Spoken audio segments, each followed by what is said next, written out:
You're listening to Mental Breakdown. Okay, so we are live and it is me, Manon Mayer, and Adia Williams. So we're chatting today about how to deal with stress, what's burnout, what are warning signs, coping skills. So how do we cope with different things as therapists? Because, our lives are not always perfect and neatly put together. And also what we share with our clients to do. So did I leave anything out, Adia? No, I love that. That covers it all. Yeah, talking about burnout, which I think is something like truly every single person feels at some point, For and sure. isn't always talked about. Right. And I know, like, as therapists, we talk about burnout from grad school.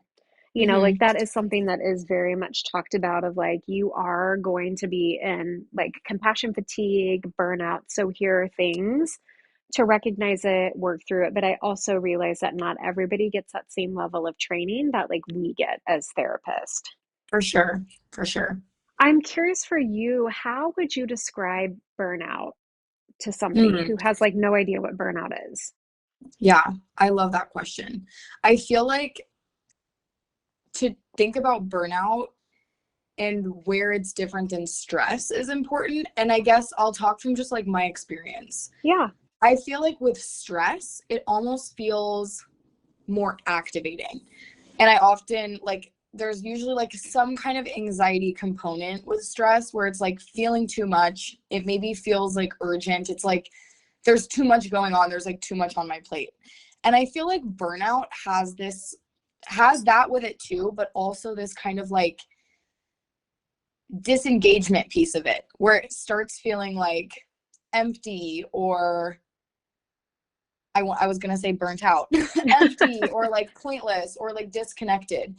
So I guess that's where they feel kind of different for me, where burnout's kind of like this detachment and like pulling away, or Yeah. like losing the engagement with it. And I feel like stress is almost like anxiety driven too much, almost hyper arousal kind of. Where stress can be motivating at Yeah. times. Mm-hmm. And I think that was a great example. And I think the way that I have experienced burnout, and I think this goes along with what you had said, was I feel like I just want to like quit everything and run away. Like, Mm-hmm. it's too much. I don't want to do any of this. Like, I changed my mind. I'm out. Do I Yeah. ever do Yeah. that? Very No. draining. Right. But it's like so draining and so depleting. And I know for me, I don't feel like myself in those moments. So Mm-hmm. that's like a good indicator for me that I might feel a little bit more grumpy. I might feel like unmotivated, like to do anything, like even if it was something fun, like to go hang out with friends, to go to For sure. Pilates. Like I'm just like, I don't want to do anything. And I'm just like a Yeah. grumpy Eeyore in my house. So, Yeah, it's like this total emotional exhaustion, kind of like I don't have anything else to give. I feel like mhm. another thing that shows up with burnout is imposter syndrome and kind of like, what am I even doing? Or like, why am I doing this? Kind of along those lines. Yeah. I also think on the flip side of it too, because I think if you've been in a career for a really long time, or even if like you're, like a really, let's say, I don't like a really good student, and then you're trying to give advice to somebody else, or like maybe you're trying to mentor somebody who's a little bit younger in the career. Sometimes too, it can feel like, okay, what I do doesn't matter. Maybe not like I'm not good at this, but like it doesn't matter. Yeah. Like, or Hmm. I'm not valued, or I feel disrespected. And so it could kind of be on either one of those sides too, I Hmm. feel like. Totally. Yeah. Yeah. And I mean, something that you had said earlier that I wanted to also highlight was you had talked about stress can be something that's like very motivating and like Mhm. activating. And stress is definitely not always bad. Burnout feels pretty much never motivating. Never. It's like total shutdown. Yeah. So I feel like that is a huge indicator for people. Like if you're trying to figure out, is this stress? Is this burnout? Like, how do I attack this? Does Right. it feel like there could be, and not that stress is always motivating, because when we're talking about like chronic, long term, ongoing stress, that is a different story, but it definitely can be. Well, and I'm even such a nerd right now that I'm looking at the Yerkes-Dodson law, like how stress affects performance, and it's a bell Oh, I curve. love that. I know. I'm such a dork, but that's fine. No, I love it. Give it to us. But it's a bell curve. So when you have on like the Hmm. y-axis, you have performance, on the x-axis, you have stress level. And so again, the bell curve, it like starts low, gets higher in the middle, and then goes low again. And so what I'm looking at, and we can always like put a link to this or put a copy in the Hmm. show notes or anything. But low stress can be lack of motivating too. So like if things are really boring, if it's not interesting, if it just like doesn't matter to you. So like, Yeah. like there's no investment, there's no engagement, there's no like a little bit of a challenge, there's going to be the same kind of like behavior or like lack of behavior of movement like you would see in burnout. Hmm. Where people want to be is kind of in that moderate stress, not all the time, but like where there's focus, there's motivation, there's alertness. So that could be doing a job that you feel really positive about, you feel passionate, maybe it's a little bit challenging, maybe there's a lot of different things that you're doing. And then if you keep moving farther to the right on the bell curve, that's when it's like the high stress. So like the burnout, the avoidance, the Hmm. overthinking, the sense of overwhelm. No, I love that. Yeah. When I was thinking of like the low stress and the boredom, I was thinking of like when I had to watch Lord of the Rings. And I know, Adia, you and I had this whole conversation the other day. And I was so bored that I was like, I don't even know what happened in the movie because I was just so bored. No, I do feel like feeling challenged and engaged is a huge part of Yeah. combating burnout. Right. And I think to a point, right? Because like if Yeah. you and I had super difficult, challenging days every single day, we would Right. burn out a lot quicker. But if we Totally. have enough of like a diversity with like different clients, different presenting concerns, different things like that, Hmm. it's like, okay, that's enough to keep us feeling good, feeling kind of like in the work, motivated, alert, really like just really passionate about. And I know we both do therapy because we love doing therapy. Hmm. Like we signed up for this, we're very blessed to do it. Um, but I think having that, at least for me, having diverse clients, different For presenting sure. concerns is really helpful. Oh, 100%. And I think that's something that as a therapist is so important in knowing within yourself, like what your own kind of limitations and things are. Like I know, and this is going to be so different for every therapist, but I know like if I have, you know, 7 or 8 sessions in a day, that's like my cap. And I know sometimes for other people, it's like 9 or 10, that feels like their cap. And for other That's people, me. that's like 3 or 4. And it's like, it's whatever works for you and like your flow. But I think knowing that about yourself.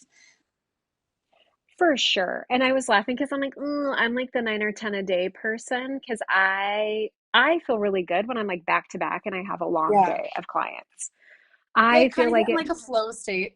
right. I'm in a flow state and I find if I have like a lot of breaks or like big Yeah. breaks during the day, unless I'm doing something productive, like yesterday I had a 3 hour break, which was good and it was needed because I had admin Yeah. stuff that I was avoiding because it's boring. Love So it that. forced me to look at that, but I was also able to get in like a good workout, get cleaned up, Hmm. get to the admin stuff, get back to sessions. But typically I like to be like back to back all day. Again, that flow Yeah. state. But I realize that that doesn't work for everybody.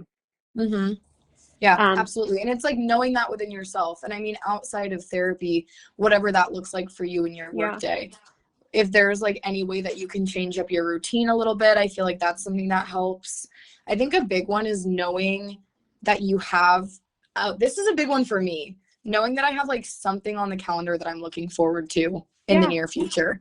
So whether that is like, you know, a planned vacation or something fun to do with friends or family or like a self-care day or a workout class that I'm really excited for. Like I feel like those things help a lot. definitely. And I think and I'm probably said this to you when you had started, but it's like you should plan time off once a quarter.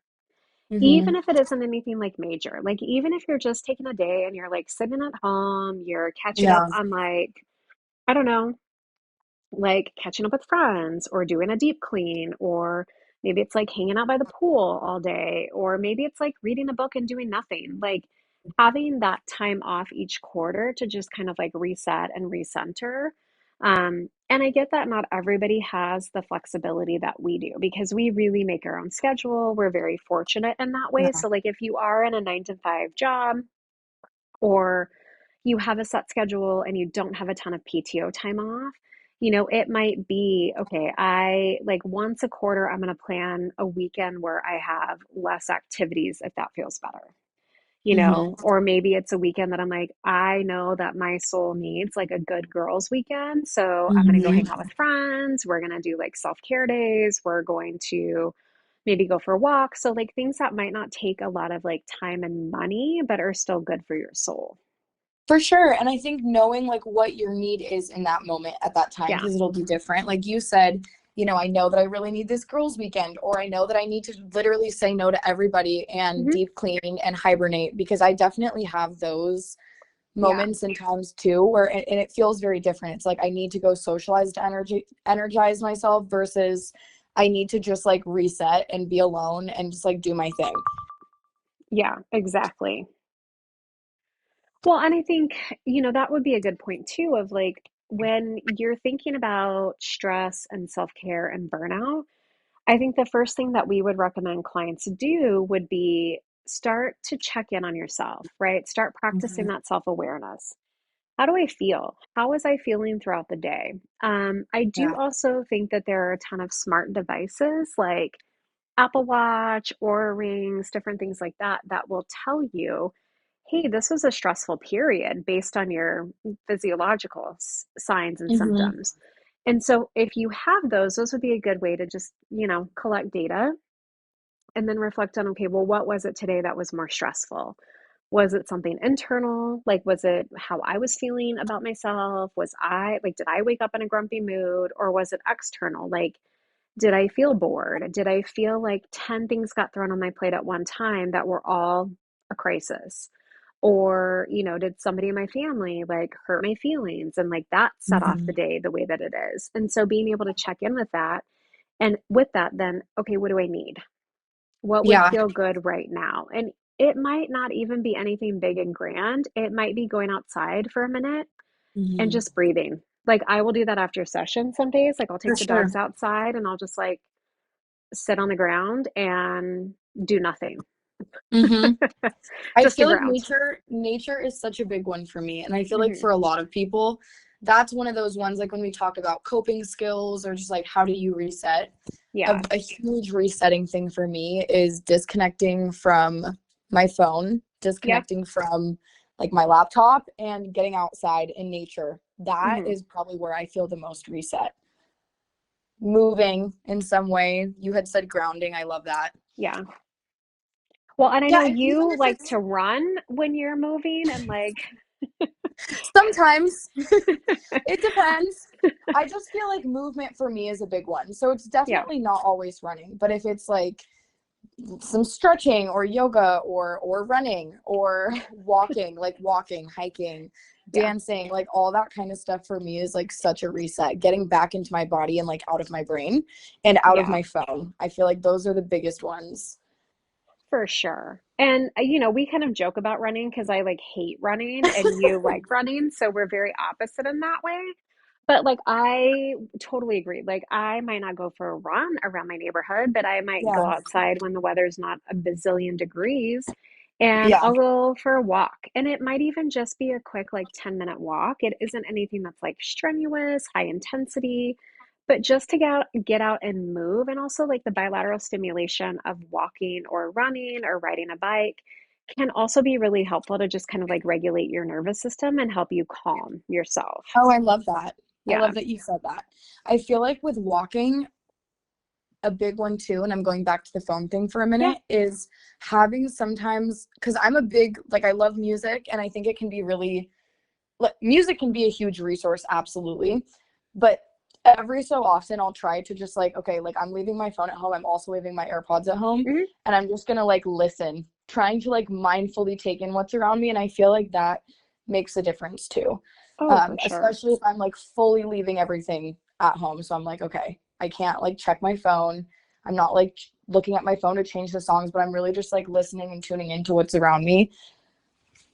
like what does it feel like to feel that bilateral stimulation on your Yeah. feet and your legs? Like, how is your body feeling? Do you notice, like, doing a body scan when you were Hmm. talking about having clients just kind of start tracking and checking in with themselves throughout the day?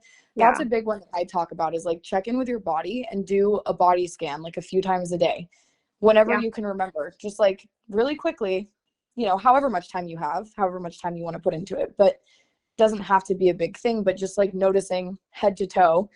Can I drop my shoulders? Can I unclench my jaw? Like, am I hungry? Am I thirsty? Do I feel really tired today? Like, just some of those things. Right. No, I love that. I also, when you were talking about going for like a run or a walk and leaving everything at home, my brain went to safety, and I really hope you have Yeah. like pepper spray or something that you Yes, take with you. always. Okay, Always, good. always, always. I watch too much like murder TV No, and I know you podcasts do. that I go to like the worst possible scenario. Sorry, No, guys. I get protective of my people, and I just want to make sure they're safe. no. Uh, Absolutely. Yes. I have my safety things. I have okay, my pepper good. spray. I have my little running belt. Yes. Okay, good. Crisis averted. Yes. That's me Crisis just averted. like Yes. totally Always be like safe. going down this like dark path of like, oh my gosh, what if somebody kidnaps you? What if this happens? That's also No, why. I'm careful, and I will. Oh, yes, bring your pepper spray So leave technology at home, but bring safety for mechanisms just sure. in case. Or But I bring love that. technology, but put it on silent and put it in your Right. bag or something. Yeah. Well, and I love that because like that's what I do sometimes when I go outside, like whether it's in the evening or like today I went outside just for a couple minutes because I had like a 30-minute break between appointments. And so Hmm. it was nice because it was like windy outside, it's overcast, it was sprinkling a Yeah. little bit, it was a little bit chilly. And it was nice just to like sit outside for 2 minutes and not be needed.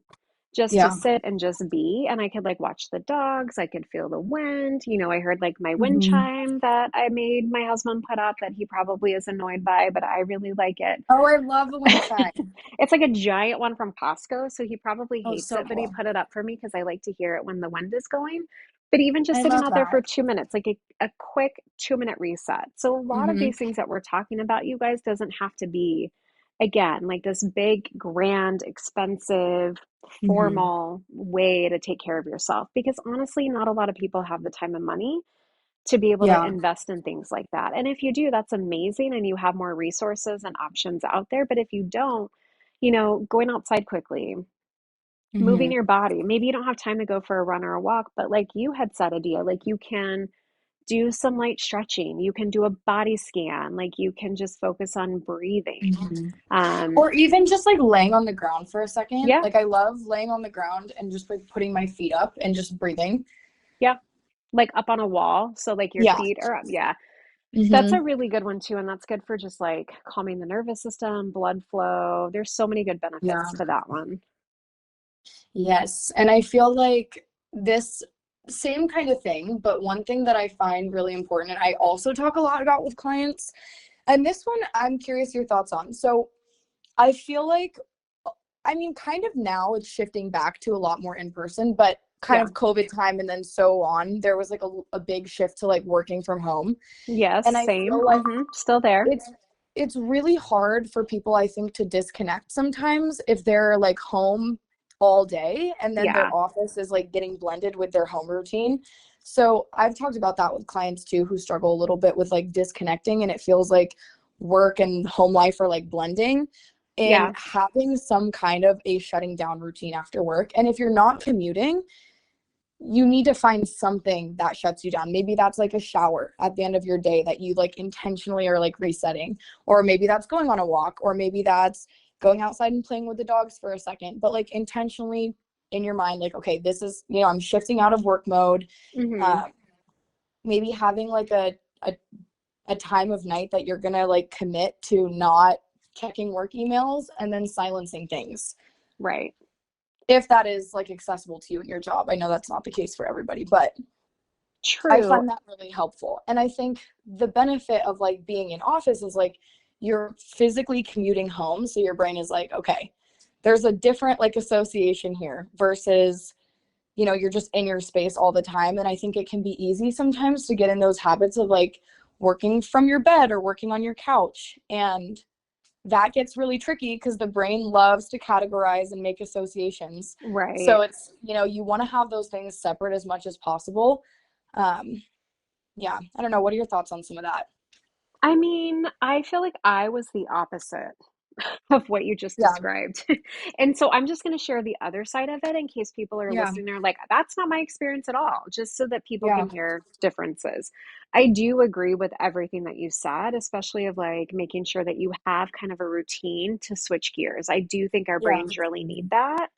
Um, for me, prior to my husband's back injury, I was going in person, and my commute yeah. was like 50 minutes without traffic. So I had a good like hour-ish that I could just listen to my gangster rap or listen to like a podcast or listen to nothing and drive Hmm. home. And so that was a good reset. And then when my husband did have his back injury and I ended up moving to virtual, it was kind of this adjustment of like, okay, well, now what do I do? Because I'm home. So all I have to do is like open the door and walk down the hallway and like Yeah. everybody's there and everybody needs me, you know what I mean? Or everybody Hmm. needs something. So there wasn't that distinction, like that difference between work mode and home mode. And so Yeah. now I love it because I feel like I have more time for self-care being home, where like I can Yeah. wake up a little bit later, or I can do a workout before I start my day, or even like yesterday, like I could do a workout in between. Yeah. Um, and like in the evening, especially because I do tend to do back-to-back sessions and work later, what I typically do is like make sure I'm done with everything work-wise that needs to be done. And then I do some like deep breathing in my office and I might even like do like a meditation. I might call a friend really quick. I might like lay on my bed. I might do something and then like re-enter the family at that point. Hmm. Or typically what I do like now, and I've mentioned this a couple times, is I go sit outside for like 5 or 10 minutes Yeah. and just take it in and just disconnect from everything. Like I leave my phone inside, I'm out there with the dogs, and like that's about it. And my husband will be No, like, I love "Can that. I come out?" And sometimes I'm like, "No, like I need a minute." Or sometimes I'm like, "Yes, but I'm not having a conversation." Like, you can come Yes. out, but like I'm just grounding at this point. Like I just need That's to a big just one. like, you know, decompress. For sure. But I love Yeah. that you said like you have some kind of thing in place where you're like Yeah. making a separation from your workday and home. And I think that can be really tricky, especially for like parents and Yeah, like, you know, stay at home parents who like there's really no clock out. exactly. So finding like realistic moments, you like, yeah, you're not gonna like clock out in the same way, but can you outsource help sometimes? Can you take 5 extra minutes in the shower? Yeah, Can you call a friend and connect while you're doing a task that you need to do? right. Well, any of that, you know what I mean? Or like, Mhm. especially right now, and I know Arizona, like the weather, especially in the summertime, gets really hot. And so if you have like little kids, it's probably not ideal for them to be outside all of the time. Mhm. But like when the weather is nice now, take the kids outside, let them play if it's safe to do that. And that way it's like they can be off playing where you can, take a minute and just chill. When my kids were little, I remember taking them to like a trampoline park. And it was a small trampoline park. So I wasn't like I could see them wherever they were, but I could like sit at a table that wasn't very comfortable, but I could just sit there and like watch them. Like I could watch them play Mhm. and have fun. So I was like engaged a little bit in terms of like supervision, but it Yeah. wasn't physically or emotionally or psychologically demanding. Mhm. So even things like that, or you know what I mean? Or like you said, outsourcing. Can you do a play date? Can you do something where maybe like somebody comes over and watches the kids for a minute where you Mhm. can then maybe go take a long shower or go get a massage or go to a yoga class or just go take a nap. Yes. Yeah, Yes. I love all that. yeah. Well, and I think a lot of times too, and I'm switching gears just a little bit. Yeah. I think a lot of times we get questions from clients or maybe even judgments of like, well, you guys are therapists, so like you guys must have a perfect life. Like you guys must never deal with stress, trauma, anxiety, or anything like that. And I've known you for a while and I like our practice is very open and very transparent with each other. Like it Mm. really is like a little therapy family. So like we For know sure. what's going on in each other's worlds. And Yeah. I'm curious, like, because you and I have both been through different like major life stressors and different things Yeah. like that. And so I'm curious, like in those moments where maybe it was more of like a crisis, were there Mhm. things or coping skills or resources that you used that were really helpful for you? I love this question. Um, Honestly, like one of the biggest things I feel like is the fact that our practice is the way that it is and is so supportive. And you've cultivated an environment where I think everybody feels very comfortable, like being honest with where they're at and the things that they're Yeah, struggling with. And I think you've allowed me to like feel okay taking breaks if I need to, or, say I'm going through something that is a little bit more yeah, crisis type of thing, like talking through it and like, okay, well, what do you need to like reset? I think another big one is like, as a therapist, it's okay yeah, to go to therapy and for sure. check in with yourself and get your own, like, have your own space. um it is a privilege to like hold space for other people all the time, and it's something that none of us take lightly, but it is super necessary to also pour that back into your own cup. And that's something that I'm sure we all say to clients so much, is like, you can't pour from an empty cup, but the same thing applies for therapists.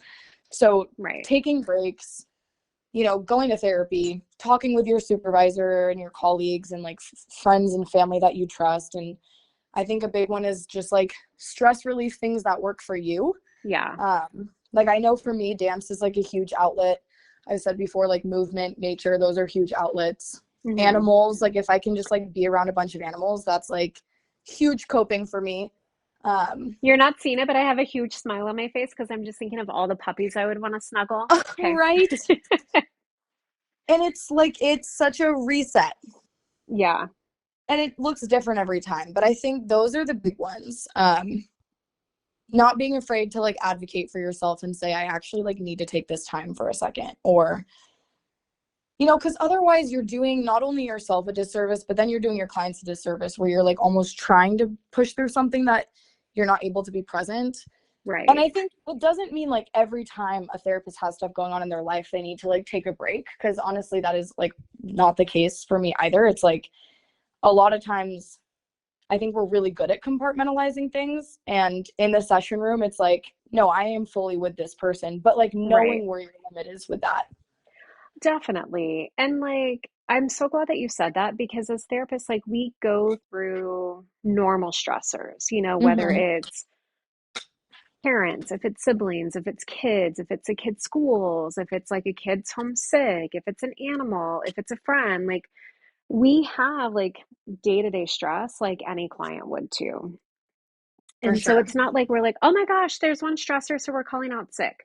We take what we do very seriously. And so if we're calling out sick, it really is because like we are not going to be our best self in therapy. And we have that ethical Mm-hmm. obligation to make sure that we're showing up clear mind, like with a clear Yeah. mind, with clear focus.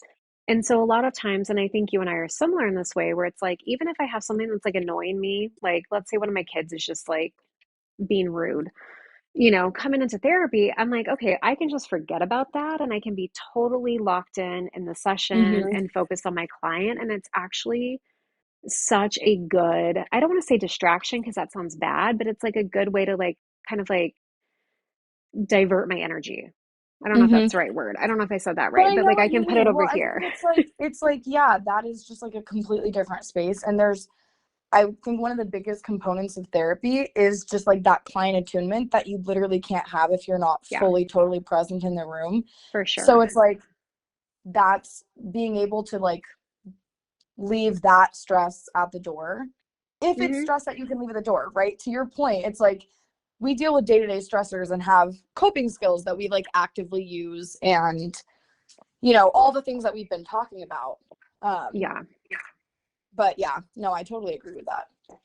Well, and like I'll give an example. I mean, everybody knows that my mom passed away in 2024. Mhm.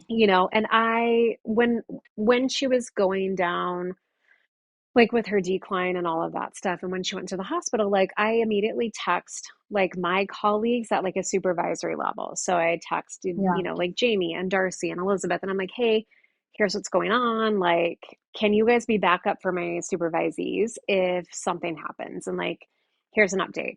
I sent a message to you guys that I do supervise. I'm like, Mhm. hey, here's what's going on. Like, I don't have any information, but if something happens, me, Jamie, Darcy, or Elizabeth, somebody will reach out to you guys and let you guys know. So there is that like ongoing transparency about it. Yeah. You know what I mean? Of like, hey, like, here's where I'm at.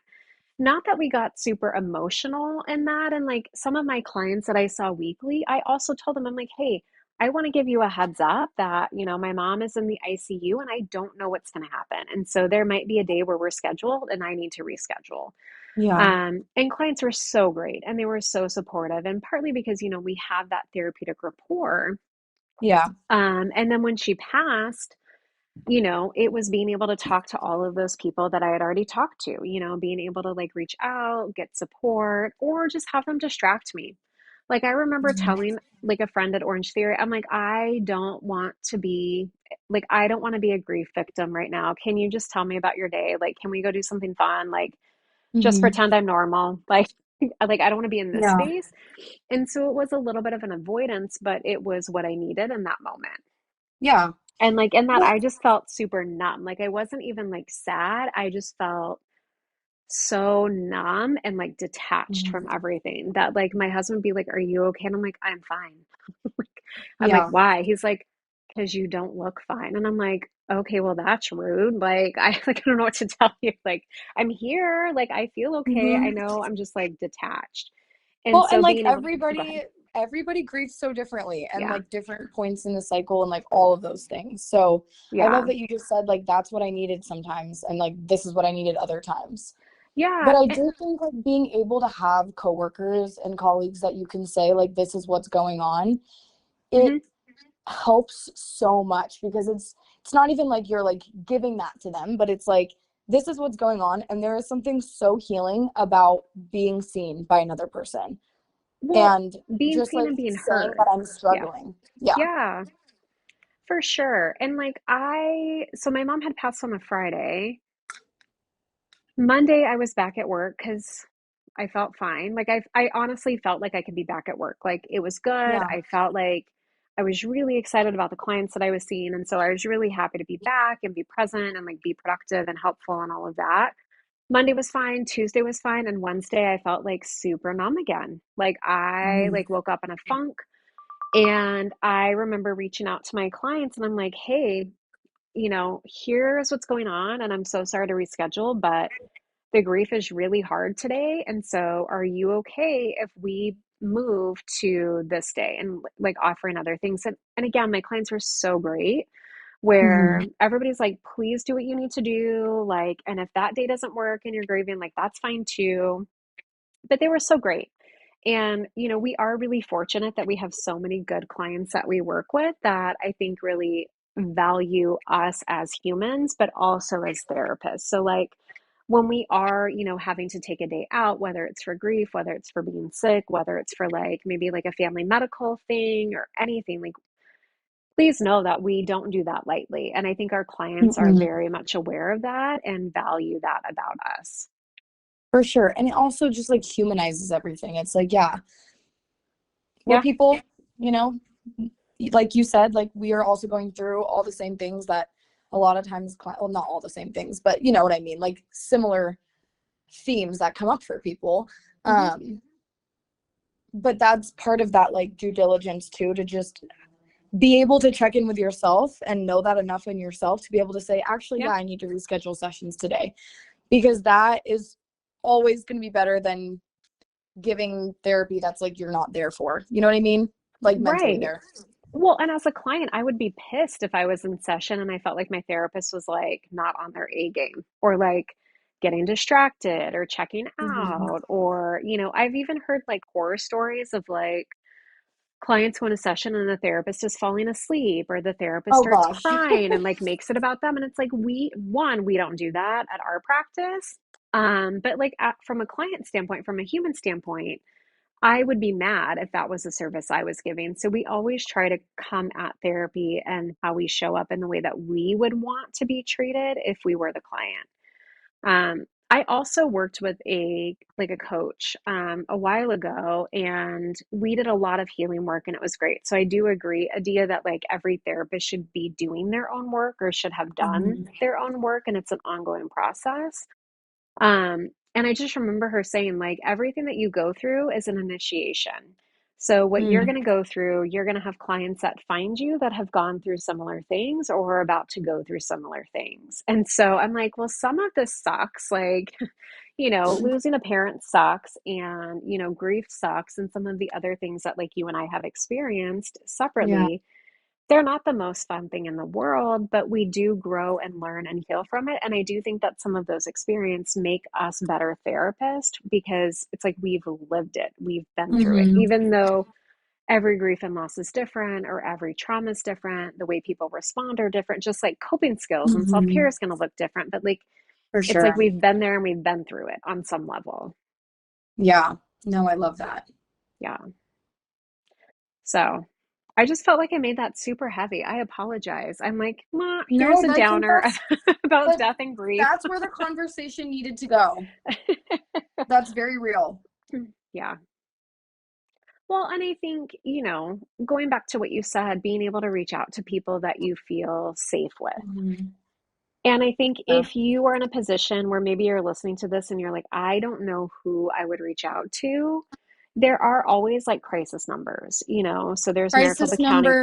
Crisis, Yep. there's 988, and we can list some of those too in like the comments and the show notes and things like that. But there's always somebody to do that with. I even was For told sure. recently, a client said on TikTok, and I don't know how true this is because I'm not on TikTok because I feel too old for TikTok and too young for Life Alert. And so somebody said if you post like two stop signs as a comment, that there are people that are monitoring and then reach out. I don't know if that's true or Oh, if I that's have never heard of certain that. groups. Um, I've never heard of that, but I also don't have TikTok. So, Maybe we'll ask but Lucy to try it out.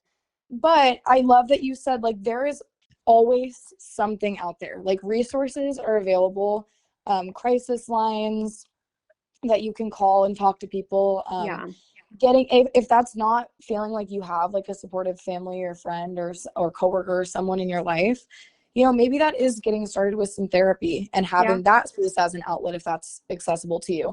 And I do think there are in that too, like say that you start therapy and you're like, this is an area where like I really want to cultivate more meaningful relationships that feel safe in my life, like yeah, that's something that you can work on in therapy as well. So just having that, like there's so much power in vulnerability and being able to say like this is, you don't have to give all of it to everybody unless that feels right for you, but like this is what I'm struggling with, and there's no shame in that. There's so much power in that, and there's so much for healing in that, sure. and just feeling seen by another person. Well, and there are a lot of free support groups too. Mm-hmm. And so I know some people are like, I don't want to go to a support group. That's weird. And what if there are weird people there? But I mean, you can think of like volunteering. Like maybe it's not even like a Mm-hmm. therapy group, but can I volunteer at like an animal rescue where I just snuggle puppies? Can I volunteer at a cat shelter where I like feed the cats? Can I Yeah. volunteer at a boys and girls club? Can I join a meetup group that maybe they do like a running club? I would never join that, but I know some people might like that. Or like a mountain biking club or a women's group. I know there's a big kind of like paddleboard with like the Salt River in Arizona where there's a Oh, I bunch of love different that. like paddleboard groups where even around Halloween they do like the witches of the paddleboarding. It's called something else, but it's like they all Oh, dress up like that's so witches fun. and they go on like a moonlight paddleboard down the Salt River. I love that. And so, being able to look in the community for that, if you're in a position where like you're burnt out, you're stressed out, you're depleted, you don't feel like you have a whole lot to give, that's when I think, therapy is really helpful. Calling Mm-hmm. crisis numbers can be really helpful. There are also different, agencies that might be contracted with certain insurance providers. So like if you have an insurance, like let's say you have, I don't United, for example, You could even call the United helpline and get information on who is a provider for United. Are Hmm. there agencies that maybe have individual therapist, maybe psychiatrist, maybe peer support, groups, like different things like that? So there are a ton of different opportunities and resources in Arizona as well. Yeah, I love that so much. Yeah. Yeah, don't be afraid to reach out to people and ask for help. And not even just when you're like at feeling rock bottom. Yeah. There is, I do think with burnout, like kind of circling back to burnout for a second, Yeah. being proactive about burnout is a lot easier than coming back from feeling very burnt out. Not that Yeah. that's not possible, but I think it's easier to do it almost as like a maintenance thing. And sometimes that is like not waiting until you are feeling like you're at rock bottom to get the help, but Right. kind of staying on top of it, like staying on top of the self-care, staying on top of therapy if that feels right for you. Yeah. Or any Staying sort of on top self of healing. totally. Yeah. Yes, absolutely. And I think one question to ask is like, if burnout is information for you, like what might it be pointing to? Like what might Right. it be pointing to that needs more of your attention? Because all of those signs, stress, burnout, anxiety, it's pointing to something that needs Hmm. attention somewhere in Like what's there. out of alignment. Yes. Yeah. And so And almost using that as like a window in, yeah. okay, like now where can I go from here? Like what is this trying to tell me? But slowing down enough to like notice that in yourself. Yeah. And that's exactly what I was going to say. We're always like on the same page, even when we do co-therapy together. I know, I Uh, love it. well, and I think if you're at a point too where you're kind of like looking into that window of like, what's burnout trying to tell me? And let's say you're in a position where you're like, I hate my job, I hate my living situation, my parents are annoying, but you can't really do anything about it. Being able to start to put in plans, okay, but how can I cope with it until I can get a new job? How can I Yeah. cope with it until I turn 18 and I can get out of the house? Or how do I cope with being stuck in the situation because realistically I can't get out for another like 3 years. Like I'm thinking of some of my Mhm. like law enforcement clients that might be or like public safety that have 3 4 5 years left on a job until they can retire and hit their pension, and maybe they don't love it, but it's like if I walk away now, I'm walking away from money Mhm. every month that I get because I didn't complete my 20 years or my 30 years or whatever that is. And so it's like, okay, we know that that's a situation. So how do you then build in that self care routine?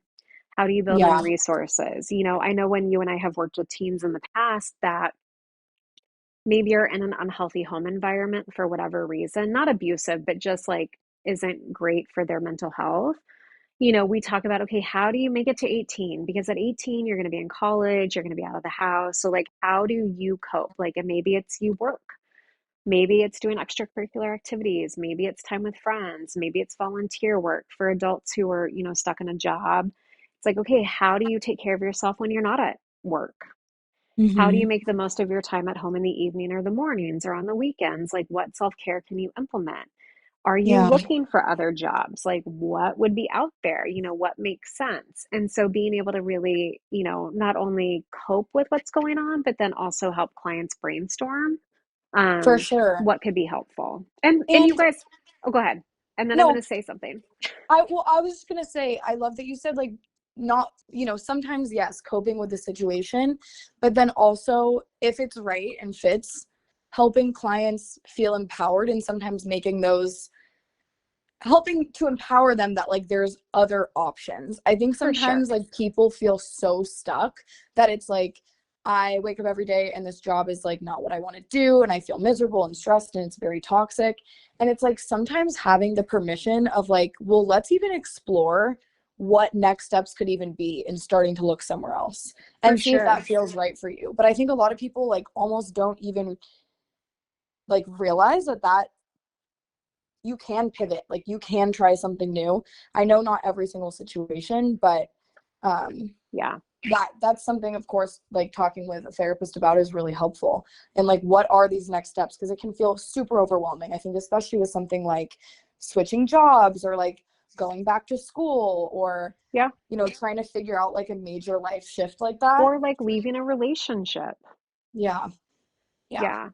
Well, and what I was going to say was, as therapists, we might make recommendations or suggestions that you guys as clients might love. And you're like, oh my gosh, you're a genius. That's the best thing I've ever heard. Or you might be like, that is the stupidest fucking thing I've ever heard in my life. Like, that does not even resonate for me. Like, I would never do that. And it's Right, and okay for that's you to tell us that. okay. Yes. Like, It's absolutely okay. And I love that you said like we'll make suggestions or recommendations, but your therapist is never like telling you what you need to do. no, Um, it is not at all. 100% always your call. And like if you decide to do something that maybe like you and your therapist explored something else, that is okay. Yeah, And your therapist, I promise you, is not like, ooh, they didn't do this thing that I suggested. I not just at want to all. throw that out there for all the people pleasing clients. Right. And we're never like mad at you guys as clients. No. Like, especially if like we give you guys homework, like, hey, we want you to pay attention to this, or we want you to brainstorm this, or maybe you just go on Indeed and see what other jobs are out there, even if you don't apply. And if you guys come in and are like, I didn't do anything, that's totally fine. We're okay with that. We would rather give you guys more options than needed then wish we would have given you more and you needed them. So I always talk about it like poison control number. Like I would rather For you have it sure. and never need it than Yes. like I don't want you to need it and you don't have it. So like we try to Mm-hmm. throw just like a plethora of tools and skills and ideas at you so that you can really pick and choose what's going to be most in alignment for you. For sure. You Hmm. know, I love the poison control metaphor. And while Thank you were you. talking, this is like slightly off topic, but I think you told me this metaphor. I don't remember, maybe in like one of our, I don't know. If it's But good, it we're going to like say that I did it. it's good. It's a good one. And it's actually something I talk a lot about with clients. I don't remember where I heard it from. I feel like it was you. But this idea of like, I think we as people go through, like we as people, clients as people, like everybody goes through day-to-day stressors and things that Hmm. might feel like, okay, this is like a small bump in the road. Or sometimes we'll describe it to clients as like, say you get like a little paper cut. The paper cut is like not that big of a deal. It's like a little bit uncomfortable, but you can like pretty much ignore it.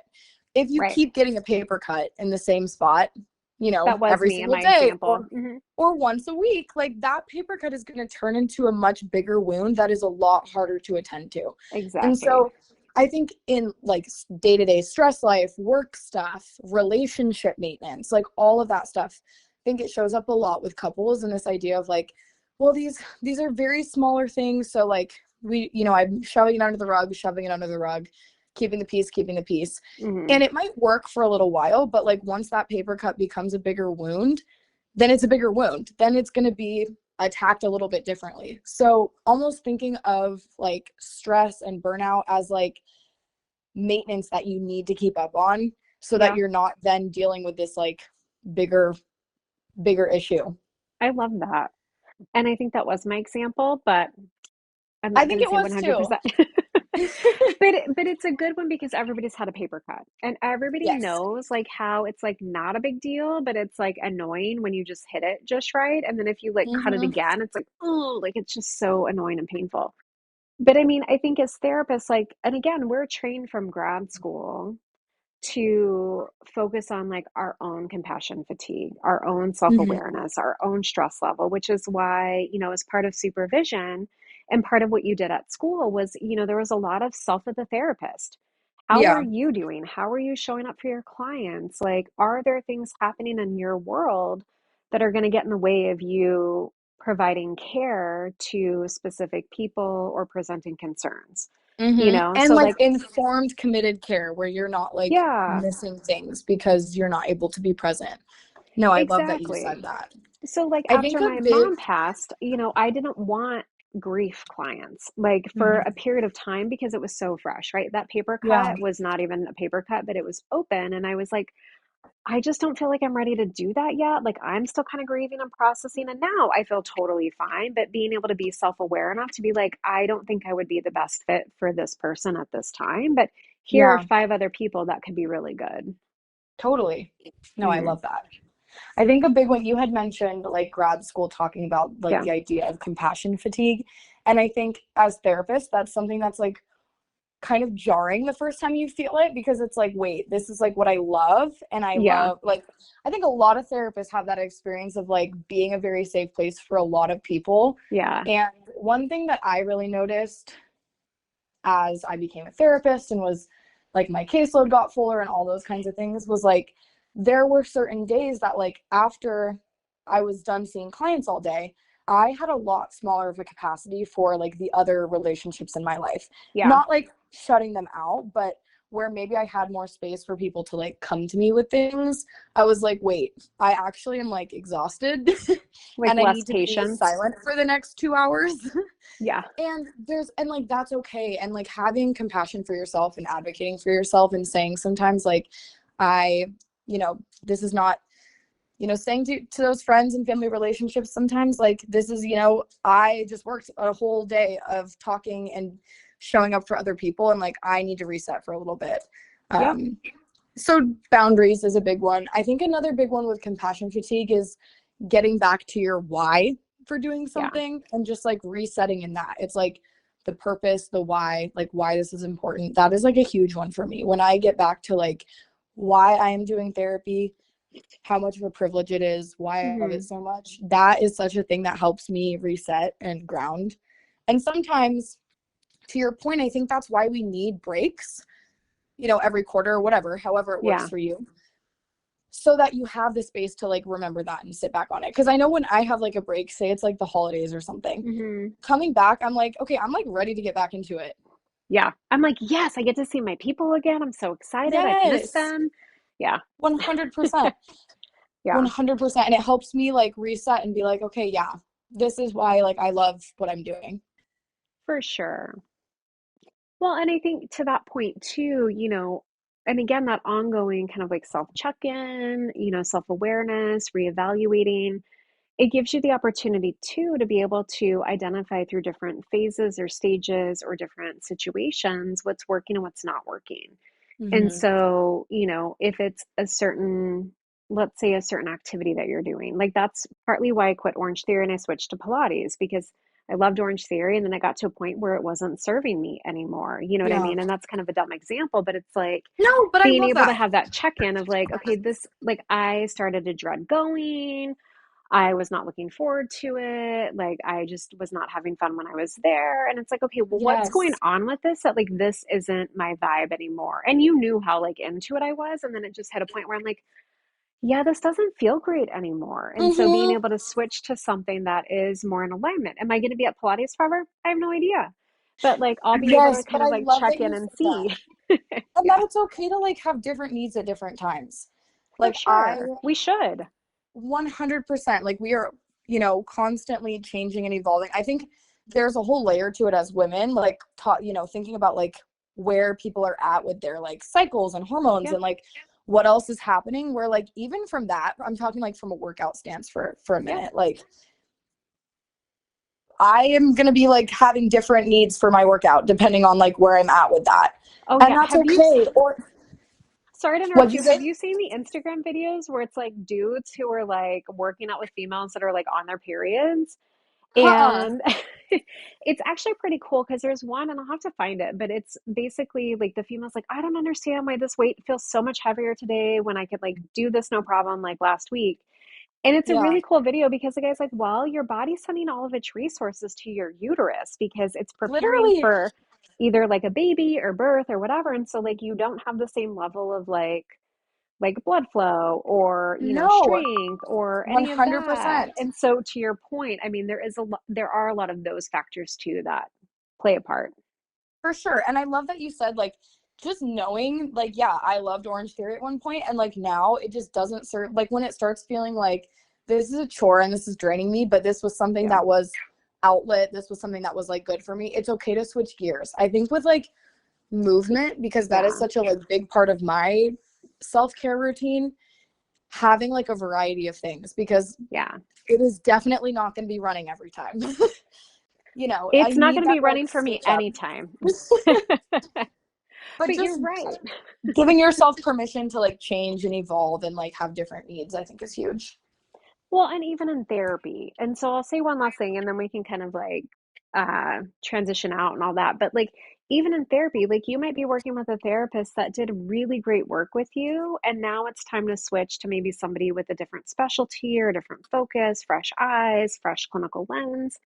And you guys, that's okay. Like, we're never going to be offended if you're like, I think I've gotten everything I can from you. And as therapists who are ethical, we should also be saying the same thing. If we're like, hey, I've taken you as far as I can and I don't know what else to do, here's what For I think sure. would be helpful. We should be making those recommendations. So I think being able to have that like self check in and being able to like pivot and adjust and adapt is huge in every area.